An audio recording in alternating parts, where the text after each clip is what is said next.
paz do Senhor, meus irmãos. Estamos nesse dia tão especial para a nossa EBD.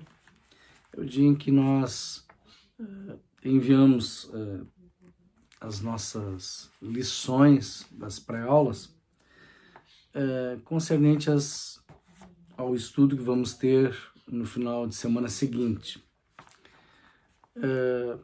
Lição essa que traz desse trimestre a Igreja de Cristo, o Império do Mal, como viver neste mundo dominado pelo espírito da Babilônia. A lição que vamos estudar nesse próximo final de semana, a lição concernente ao dia, a lição de número 9, concernente ao dia 27 de agosto de 2023, portanto no próximo domingo, uma visão bíblica do corpo. Nosso texto áureo diz: mas o corpo não é para prostituição, senão para o Senhor, e o Senhor para o corpo. Nossa verdade prática diz que o corpo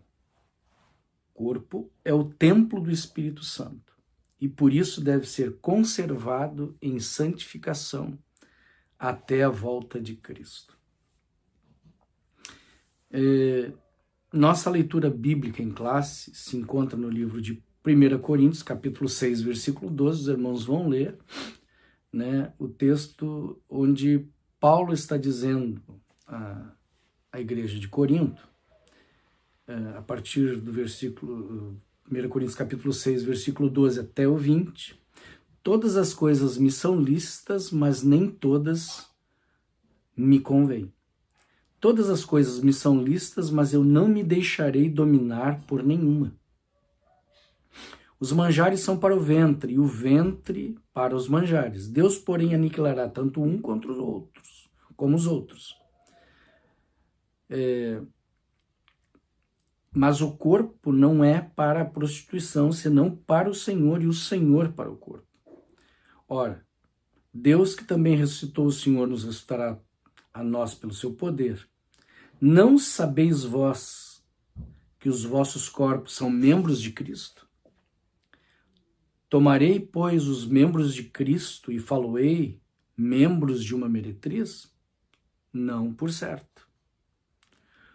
Ou não sabeis que o que se ajunta com a meretriz faz um corpo com ela? Porque serão disso, pois dois numa só carne? Mas o que se ajunta com o Senhor é o mesmo Espírito. Fugi da prostituição. Todo pecado que o homem comete é fora do corpo. Mas o que se prostitui peca contra o seu próprio corpo. Ou não sabeis que o nosso corpo é o templo do Espírito Santo que habita em nós, proveniente de Deus, e que não sois de vós mesmos?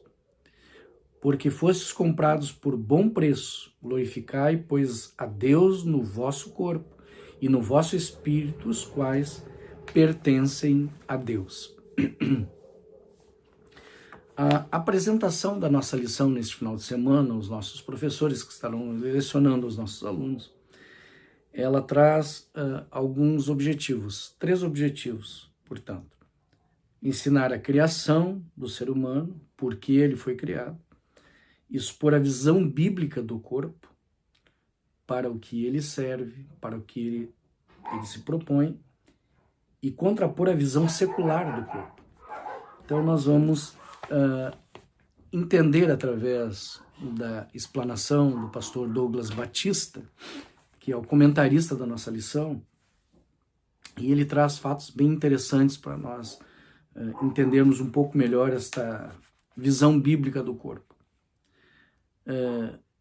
Quando Paulo está dizendo 1 Coríntios 6, 13, que faz parte da nossa leitura em classe, mas o corpo não é para a prostituição, senão para o Senhor, e o Senhor para o corpo. Isso quer dizer que Deus criou o ser humano para o louvor da sua glória. E lá em 1 Pedro, capítulo 6, versículo 15, nós vamos ver que em vista disso o homem deve viver em santidade. Esses são os propósitos de Deus dentro desta visão de criação do corpo. Contudo, os conceitos secularistas propagam uma forma de vida independente dos preceitos divinos. Neste capítulo estudaremos a criação do homem do pó da terra e as características do corpo humano nas Escrituras. Além de correlacionar esse tema com a visão secular da atualidade, o objetivo é apresentar a visão bíblica a respeito do corpo, o seu propósito e a sua glorificação final. A criação do ser humano. O homem é o único ser vivo criado à imagem e semelhança de Deus. A nossa declaração de fé nos ensina que o Deus Trino criou todas as coisas que há nos céus e na terra, visíveis e invisíveis, e de maneira especial os seres humanos por um ato sobrenatural imediato e não por um processo evolutivo. A teologia sistemática pentecostal corrobora que a raça humana ela teve a sua origem em Deus através de Adão. O primeiro homem, Adão, foi feito alma vivente. 1 Coríntios 15, 45. De uma só fez toda a geração dos homens para habitar sobre a face da terra. O ser humano não é meramente um animal racional, mas um ser espiritual, criado à imagem e semelhança de Deus. O homem recebeu diretamente de Deus o sopro de vida em suas narinas. Portanto, não há nas Escrituras Sagradas nada que apoie o darwinismo e as suas várias interpretações inverídicas. O homem e os animais surgiram na Terra da mesma forma como eles são hoje. Salienta-se que temos duas narrativas a respeito da criação da humanidade. No livro de Gênesis, ressalta-se que não existe contradição entre elas, ao contrário, uma passagem complementa a outra. Dessa forma, a primeira narrativa declara resumidamente a intenção de Deus em criar a sua obra-prima, os seres humanos e o propósito deles em governar as demais criaturas. Logo após, o escritor bíblico ortografa em detalhes a criação do homem e da mulher. Nessa compreensão, ratifica-se que Adão foi o primeiro homem a ser criado. A primeira mulher, Eva, foi formada do corpo de Adão. O homem foi formado do pó úmido da terra. E o uso do hebraico Adão foi formado do pó úmido, também é genérico, significando homens e humanidade. Assim, homens e mulheres são descritos como criaturas da terra, porém Deus soprou em seus narizes o fôlego da vida. O Senhor não fez isso com os animais, diferentemente do que fez com o homem. O sopro dele foi a outorga do Espírito, e isso distingue a humanidade dos demais seres criados. Pastor Elinaldo Renovado, ele reitera que Deus fez todas as coisas do nada, e no caso do ser humano, tomando a matéria inanimada do pó da terra ou das substâncias químicas existentes na argila. Pelo seu poder, fez o homem com a sua extraordinária complexidade espiritual, mental, moral e biológica. E assim o fez composto do espírito, alma e de corpo. Ezequias Soares corrobora que a natureza humana consiste numa parte externa, o corpo ou a carne, chamada de homem exterior, e uma parte interna denominada homem interior, composta do espírito e da alma. Essa constituição humana é denominada de tricotomia, e isto é, 3 substâncias, espírito, alma e corpo. Segundo Hebreus 4:12, nós podemos ler juntamente com os nossos alunos para entendermos melhor e termos a compreensão dessa tricotomia. A parte exterior do ser humano veremos de modo específico a seguir, no ponto 2 deste capítulo, como o subtítulo corpo humano na Bíblia, quanto à parte inferior. Nossa declaração de fé leciona que praticamente tudo que a Bíblia diz a respeito da alma fala também do espírito, pois ambos deixam o corpo por ocasião da morte e sobrevivem a ela. Às vezes o ser humano é tido como corpo e alma, e outras vezes corpo e espírito. Tiago 2,26. Deus é revelado como espírito e alma. Essa interligação às vezes confunde os termos alma e espírito. Entretanto, eles são distintos entre si. O Espírito Santo opera por meio do espírito humano, mas isso nunca se diz com respeito à alma humana. A Bíblia fala sobre o homem perder a sua alma. Essa linguagem, todavia, nunca é usada a respeito do espírito. A alma e o espírito são substâncias espirituais incorpóreas e invisíveis. Apesar dessas características comuns, são entidades distintas, porém inseparáveis. São os dois lados da substância não física do ser humano, o homem interior. Para finalizarmos esta parte da função, do fundamento do corpo, da criação do corpo, com essa assertiva tricotomia, isso é corpo, alma e espírito, honra as escrituras e harmoniza com elas, pois de acordo com a Bíblia, o homem tem uma constituição tríplice. A Bíblia de Estudo Pentecostal ratifica que o espírito é o componente pelo qual se tem comunhão com o espírito de Deus. A alma é definida pelos aspectos da mente, das emoções e da vontade. O corpo é a parte que volta ao pó e que, no caso dos salvos, será transformada no dia da ressurreição. Muito bem, queridos. Agora nós vamos falar um pouco sobre o corpo humano na Bíblia, segundo o contexto da palavra, sua função. Nós lemos anteriormente por que o corpo foi criado. E vamos ter uma visão agora um pouco mais ampla sobre a questão do corpo na Bíblia, sobre o contexto da palavra de Deus, que é a Bíblia, que é a nossa regra de fé. No Antigo Testamento, a palavra hebraica nepesh é traduzida como corpo 4 vezes. Contudo, a sua tradução mais comum é alma, 428 vezes, e vida, 119 vezes.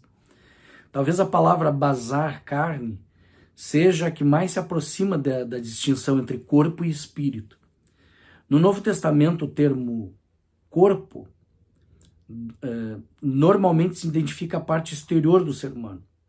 A palavra carne, quando se refere ao homem físico, inclui a sua dimensão exterior.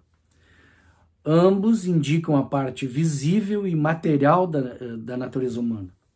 Nossa declaração de fé traduz a seguinte definição: o corpo é o invólucro da alma.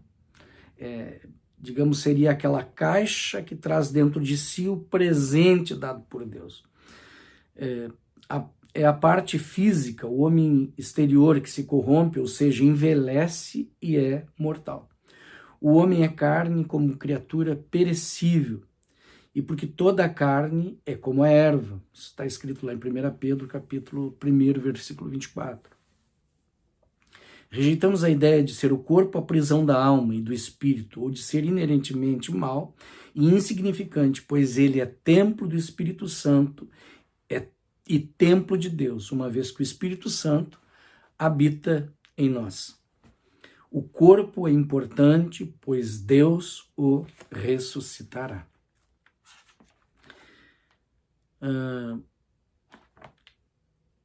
Quando Paulo fala na lição que nós lemos ali em 1 Coríntios, ele queria que os seus leitores enxergassem a perversão que seria usar o corpo dado por Deus para cometer o pecado sexual com uma prostituta. Talvez até uma prostituta do templo pagão, e que tornaria o pecado sexual uma forma também de idolatria. Esses pecados não são meramente físicos. Eles têm um forte efeito sobre a vida espiritual da pessoa que os comete. Eles são profundamente emocionais e até místicos, no caso da união criada entre os parceiros sexuais. As consequências desses pecados são extremamente profundas.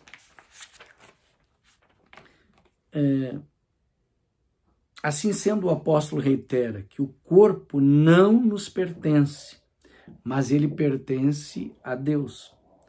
Não sois de vós mesmos. Isso porque um resgate de alto preço foi pago por Cristo. Desse modo, o corpo deve ser santo e usado para glorificar a Deus. Por conseguinte, o corpo, como santuário, nunca deve ser profanado ou aviltado por impureza alguma. Nós podemos entender pelo sacrifício da cruz que a ressurreição de Cristo aniquilou o império da morte. Isso está lá em Hebreus 2:14 até o 15. O império da morte sob o comando de Satanás relaciona-se ao seu nefasto estratagema de introduzir o pecado no mundo, uma vez que o pecado reinou pela morte. E a morte provém do pecado. Não obstante, a vitória de nosso Salvador Jesus Cristo aboliu a morte e garantiu a nossa ressurreição. No entanto, apesar de o diabo e da morte terem sido derrotados por Cristo na obra da cruz, tanto o diabo como a morte permanecem atuando na humanidade. Vejamos então agora um pouco da visão secular do corpo. Vamos falar sobre dois aspectos extremamente importantes. O hedonismo, que vem deste conceito de cuidar do corpo, cultura do corpo, de uma forma errada de expressar santidade como uma cultura extremamente errada. O hedonismo alega que o objetivo da vida é a obtenção do prazer e a fuga do sofrimento. Aquilo que os homens mais procuram, fugir de si mesmos. Essa mentalidade foi desenvolvida por Arístipo de Cirene, e isso foi lá em 435 a.C., aqui em 356 a.C. Ele foi o fundador da escola cirenaica. Na ética hedonista cirenaica, cabem todos os excessos, vistos que o fim da ação proposta é todo e qualquer prazer que resulta das sensações. Nesse aspecto, tudo é permitido, tais como a prática da imoralidade e dos vícios em geral. O narcisismo, que é a segunda questão, reflete o mito grego de Narciso. Veja como interessante isso. Relata a mitologia que um dia, ao debruçar-se sobre um lago, Narciso viu seu próprio rosto refletido na água. Sem saber que o reflexo era o seu próprio rosto, ele imediatamente se apaixonou pela imagem. Narciso ficou naquele lugar hipnotizado dias e dias sem comer, nem beber, ficando cada vez mais fraco. Assim acabou morrendo ali mesmo, com o rosto pálido voltado para as águas. E esse foi o castigo de Narciso, cujo destino foi amar a si próprio.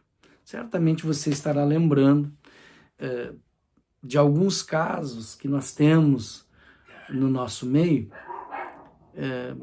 de pessoas que, mesmo entendendo que o corpo foi criado como um invólucro da alma, que foi soprado dentro desse invólucro, nas nossas narinas, o sopro de vida, o sopro de Deus para vivermos em santidade, em amor a Deus, em obediência. Você não precisa andar muito longe para ver pessoas que costumam amar-se a si mesmo, a sua própria imagem, esquecendo que somos feitos à imagem e semelhança de Deus. E um dos objetivos de Jesus, como Filho do Eterno, que veio na imagem e semelhança de Deus, mas que absorveu a forma humana, que ele sempre teve na sua cultura, na sua identidade, na sua missão, no seu caráter, tanto externo quanto intrínseco, olhar para o outro, olhar para o ser humano, e não para si mesmo.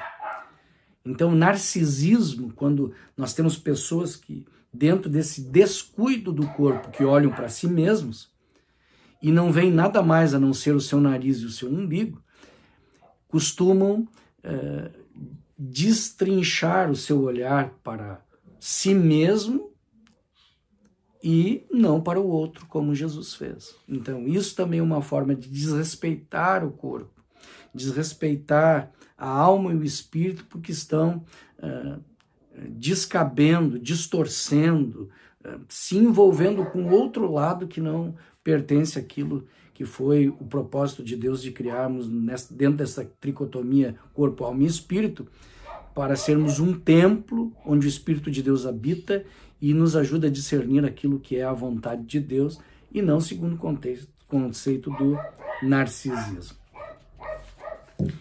Então, meus queridos, a conclusão da nossa lição, ela nos diz o seguinte: criado na terra à imagem e à semelhança divina, o homem é constituído de 3 substâncias: espírito, alma e corpo.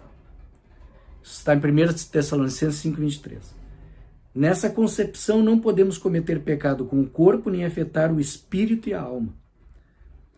O corpo é morada do espírito, que não habita em santuário impuro. O corpo do santo será glorificado na vinda de Cristo. Assim, o corpo não deve ser tratado como algo pejorativo. O princípio de cuidado e santidade do corpo deve ser observado por aqueles que pertencem a Deus. Pois bem, meus queridos, nós temos mais uma lição extremamente importante de entender esta visão bíblica do corpo. Todos os dias nós vemos pessoas que procuram o prazer no corpo para fugir daquilo que a alma clama, que é a presença de Deus. Nosso compromisso ético, nosso compromisso espiritual, de responsabilidade com o rebanho de Deus, é ensinarmos que nesses últimos dias da igreja na face da terra, as pessoas cada vez mais, dentro de nossos templos, isso acontece consecutivamente, pessoas que têm um descuido total do seu corpo, que não entendem que ele é a caixa de presente de Deus e que dentro dele está o fôlego de vida que Deus nos deu. E todos os dias que nós acordamos, todos os dias que nós abrimos os nossos olhos, que nós olhamos para o lado, nós observamos o maior presente que Deus nos deu, que foi a nossa vida. Tenha uma vida de gratidão a Deus. Comprometa-se com o propósito de Deus na sua vida, que é de sermos pequenos filhos, pequenas caixas de presentes semelhantes a Jesus, para vivermos para a glória de Deus, para a glorificação do nome de Deus. Glorifique a Deus na sua alma, glorifique a Deus no seu corpo, com o seu testemunho diário, com os cuidados com ética, com zelo, com amor ao próximo, com um olhar visível e aparente da necessidade do outro e não a sua própria. Não como os narcisistas que olham para si mesmo, não como os hedonistas que cuidam somente do corpo e querem ter o seu prazer como fuga das suas apreensões e dificuldades. Lembre-se que aquele que criou o corpo, que criou a alma e que criou o espírito, tem um controle sobre todas as coisas. E tudo que ele quer é estar em comunhão com essa criatura que ele criou. Tenha zelo pelo seu corpo, pela sua alma, por esse espírito. Viva em santidade. Conserve os valores da palavra de Deus. Ensine isso para os seus alunos. E certamente teremos filhos abençoados, igrejas abençoadas, pessoas que refletem a imagem e a semelhança de Deus. Não como Narciso, que por refletir a sua imagem na água e ali permaneceu sem se alimentar, sem cuidar do seu corpo, e ali acabou morrendo. Mas olhe a imagem refletida na água e que reflete também no céu, porque o Espírito de Deus parava sobre a face das águas. E ele hoje habita dentro deste templo, deste invólucro que é o corpo. E quando ele habita em nós, quando o Espírito de Deus habita em nós, quando nós descobrimos que somos o templo do Espírito Santo, verdadeiramente conseguimos cultivar os valores da palavra de Deus. E o mundo pode se alimentar daquilo que Cristo disse a nós, que nós somos a luz do mundo e por isso precisamos brilhar no meio de um mundo que anda em trevas. Cuide do seu corpo, cuide da sua alma, cuide do seu espírito. E que nossas escolas dominical, que nossa EBD, as nossas EBDs no final de semana, em todas as nossas igrejas do nosso campo da Decanoas Norte, tenha uma escola abençoada e que Deus possa lhe fazer um instrumento da sua unção. Em nome de Jesus. Deus abençoe a todos. Amém.